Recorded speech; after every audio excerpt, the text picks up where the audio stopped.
So just a little introduction for the camera. My name is Rachel. I work for Asheville Grit, the news and media site, and I'm here today with Peter the poet, a local artist. I'll let him introduce himself. Hey, what's going on, Asheville? It is Peter the poet, reporting live from our homes.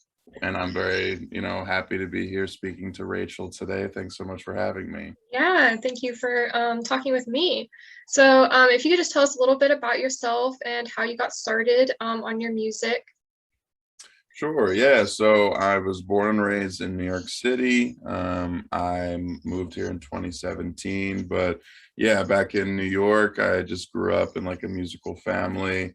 My family are like a family of opera singers, interestingly enough.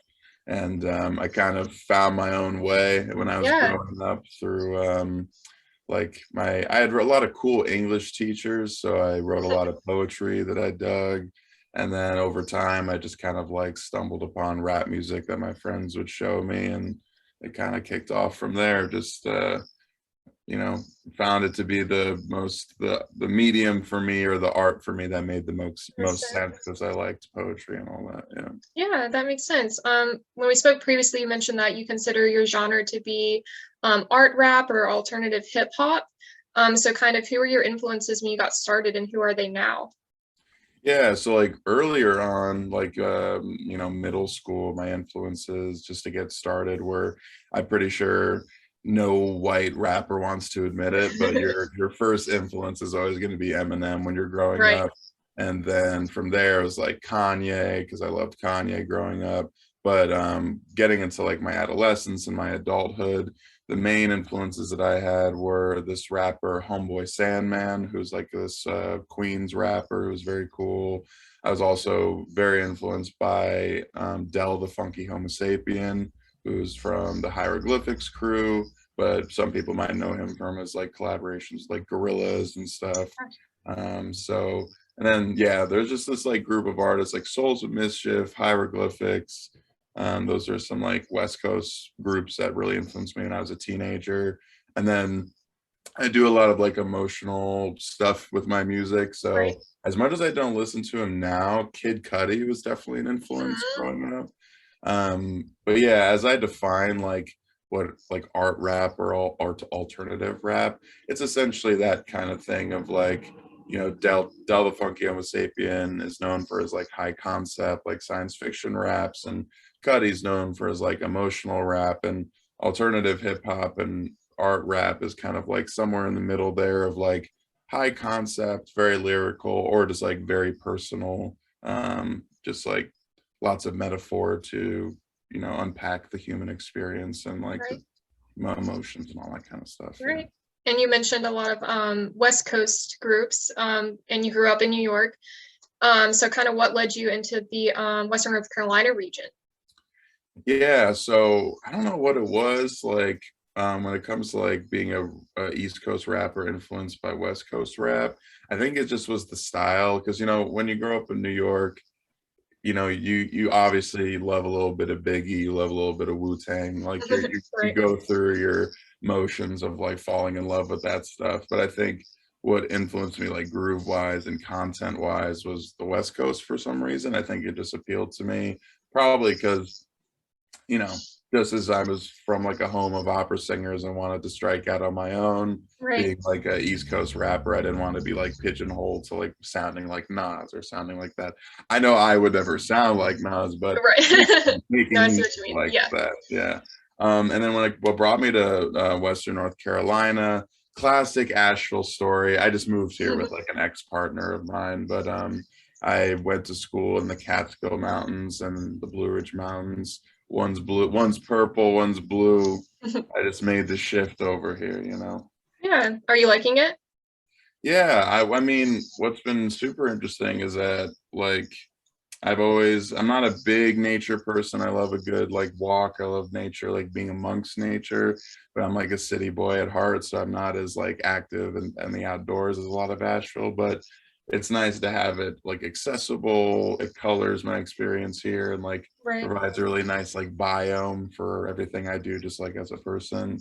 But yeah, I think my biggest like pleasant surprise was, you know, I moved from New York City, like the mecca of rap music, Mm-hmm. down to Asheville, and I was like, where the fuck am I going to find rap music? But Right. and pardon my French, but one time I was just out like downtown, and I was walking by this place that used to be open called Timo's House, if you're familiar, Mm-hmm. and some dude mentioned like a hip hop cipher that goes on at Pritchard Park. So I started going to this hip hop cipher in 2017 that ended up being like the catalyst to like me introducing me into all the friends that I have now when it comes to music. Like I met this guy Mike Live from Free the Optimist. I met SK the Novelist, like he was a local who was born and raised here, who's another Mm-hmm. rapper. And then it kind of just like snowballed from there, where now my one of my biggest collaborators and friends, Musashi Zero, I met through John SK the Novelist. I know there's a lot of like names I'm saying, but Yeah. yeah, so like I came here not thinking that I would be able to find that kind of community, just because I didn't know that that was like a thing in Asheville Right. necessarily. And then, you know, here I am, almost 5 years later, and Yeah.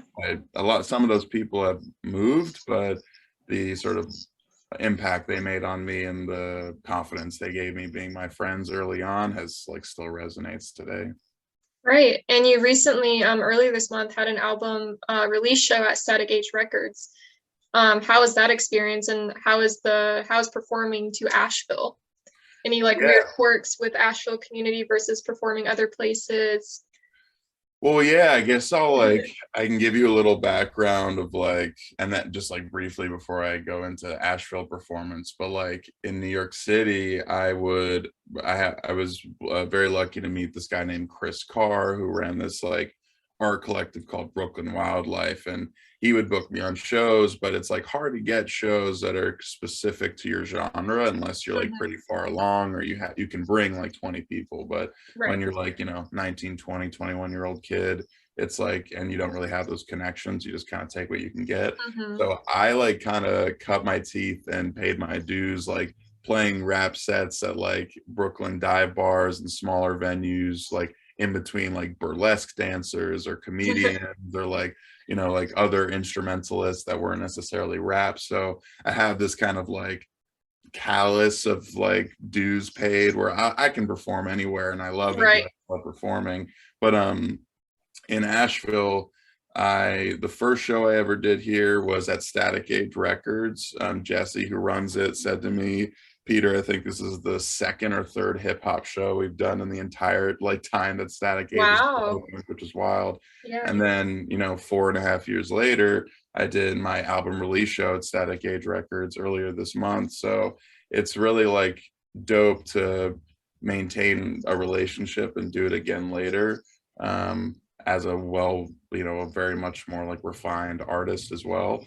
So Hmm. yeah, like digging into the show itself, yeah, it was like very special. Like we did a show in October at Static Age Records, kind of like as a reintroduction for some artists in the scene. And I Hmm. wanted to just do that again, but focus on my album. And yeah, so sorry, train of thought. Let me get back on it. But like yeah, so I booked it for May 7th. I had my friend John, SK the Novelist, who's a native here. Hmm. He opened, and then we had Juice Lord, who's this very like high octane, high energy artist from Raleigh, the Durham Raleigh area. And his like one of his nicknames is the Mosh Pit Messiah. So that sort of idea. But yeah, like to basically the message that I would say about how the show went or like how it feels is like any opportunity that I have to present my art in that way, perform my art in that way is just like the biggest gift. I think my favorite part of the entire process, the entire, you know, hustle of being an artist is that part of it, the performance part. Like seeing what songs resonate with an audience member, whether it's the content, like, you know, performed a song that it's kind of about like codependency and romantic relationships, and I had like two people come up to me afterwards and say like, yo, that really fucked me up, because like in a good way, because they're like Right. it resonated with me. And then there's like, you know, a more like high energy song that just moves the crowd because it's like fun to dance to. And just seeing that like alchemy and how things just like mix, and I don't know, it was very special. And as always, some things can go wrong, like, and maybe the sound isn't perfect or whatever, but those are anxieties that you think when you're like the curator. But my dad said something very helpful to me when I messaged him about the show. He said, you as like the organizer, you think of this and you want to make it perfect and it's your baby, but the audience sees something else, and like 9 times out of 10 they're impressed and happy to be there, so like you shouldn't worry. And that's, I have to regain that confidence, because it's only the show in October was the first show I'd done in 2 years, and then this show is the second show I've done in 2.5, almost 3 years. So it's like performing is like riding a bike, and I can do it and I'm confident and I love it. But getting that kind of psychic confidence of like, just because one little thing goes wrong doesn't mean it's like tainted. But anyway, I'm rambling, but the whole point is that, yeah, to be able to put together like such an expansive record, be able to present it to people, and then have it people I don't know there and stuff like that, it's a gift, and it's like the biggest pleasure I have as an artist, for sure. Right. And the project you're mentioning that's your latest full-length project called Desert Chapel Tapes, correct? Yes. So kind of tell us a little bit about that project and kind of what it means to you. Sure. And I guess the last thought on my brain from my previous ramble is just also to perform for my peers too, because like I love my artist friends. They make my life so full, and to just be able to perform to them and impress them as well is also very enriching. Right. But yes, Desert Chapel Tapes is my latest project. I think in my long history of doing music, my joke is that I've been rapping since 2006, so it's like 16 years, but I've only been good for like 7. And so if you go to my iTunes, there's like, I think this might be album 18 or 19, but the first 11 are trash, so you don't have to worry about it. But yeah, so Desert Chapel Tapes is my latest project. It's a 24-song mixtape style album, very long, very expansive. I pretty much wrote it and recorded it all between December and February. So it was like, I just had this like lightning bolt of energy that struck me to just like process like a ton of like relational fractures that had happened in the last, couple of years. Like, I think I said to a friend of mine, or in another interview, I said like, yeah, I wrote 24 songs, but like the end of the world and a few breakups will do that. It's like, it's a lot to talk about. So yeah, it was like a really important step for me personally to process a lot of stuff I had gone through, but also to like, not just to show that I can process my emotions and my past in a healthy way, but also like it's like twofold of like, I needed to prove to myself again that I could rap, I could create art, that I could make impressive, lyrical content. And then to also be able to process like the emotional parts of it was like an amazing amalgam to accomplish. Because, I think in the past I had written a lot of music that's about like being the best, or like, I'm going to tell you how cool I am in the most abstract metaphor because it's impressive. But to be able to rap about like very real things, like very like adult, like mature things, like like heartbreak and romance and things like that, is new for me. Like, it's stuff I know that's like content that's prevalent in all sorts of music, but it's definitely new for me, and it was an honor to get vulnerable and share myself in that way. And but Desert Chapel Tapes is I like the name, it's very cool. Yeah. But I think if I were to go back and rename it, it'd probably do something a little bit more about heartbreak or something. But since it was a mixtape, I call my house the Desert Chapel, because you can't see it in frame if we're going to post video, but everything from my rugs to my couch to my hand towels to even my hand soap is all shades of like brown and tan and neutrals. So I've called my house the Desert Chapel since I've like put it together and like furnished it. So yeah, I just thought Desert Chapel Tapes was sounded like a cool name. Like you like creep into like a ruin and you like dust off this like CD in the ruins, and that's what you find. And then it's some dude pouring his heart out about all of his breakups. But that's Yeah. probably less like world changing than one might expect to be found in the ruins of an old church, but hopefully it's still interesting. Yeah. And it sounds like you found a really great supportive hip hop community in Asheville, which is great, because I do agree with you that I don't think hip hop or rap comes to people's minds when they think about the type of music that is typically performed in Asheville. So what are some ways or maybe places that not just in Asheville, but in Western North Carolina in general, that folks can help support their local hip hop and rap community, places that they can find new artists like yourself, or artists that are new to them? Yeah, for sure. I think even at like at a job of mine, like I think the hardest thing for underground artists and also underground listeners too, it goes both ways, is discovery, is like visibility. So yeah, my recommendation would be, or I guess my like my PR applause for like the scene is like, if you're watching this, if you're reading this, however you're consuming this, like there's so much talent in Raleigh, there's so much talent in Asheville that is definitely underutilized in some of the like festivals and some of the venues and stuff. And you know,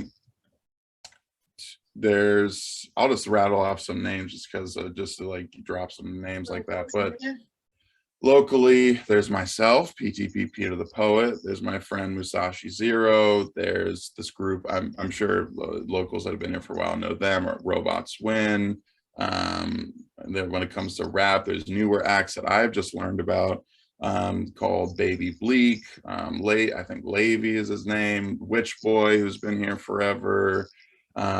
Basically, if you find one of these acts and they appeal to you, like so you have like a touchstone act of like, this person's content appeals to me, just dig into who they're collaborating with, go on their Instagram, see like who are they following, who are they posting about, who's in their live photos, what do their event posters say, like go down that rabbit hole of like, yes, the scene is very small, I will acknowledge that, but I think that almost makes it like a more exciting opportunity to have like a personal relationship with some of these artists, because we're all just like, I work remotely. My friend, Tyler, who's one of the most impressive, Musashi Zero, one of the most impressive rappers I know, he's a server, like, we all have day jobs, we're just people.